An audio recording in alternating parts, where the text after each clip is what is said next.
इन पंछियों की आवाज बहुत ही खतरनाक और डरावनी है। Number 1, laughing kookaburra. इसकी आवाज ऐसी है मानो कोई चुड़ैल हंस रही है। ये रही इसकी आवाज।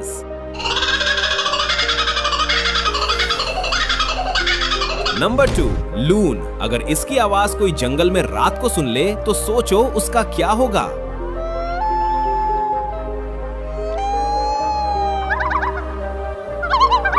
नंबर 3, सुबिल। ये जब भी अपना मुंह खोलता है तो ऐसा लगता है मानो कोई AK-47 चला रहा है। ये रही इसकी आवाज।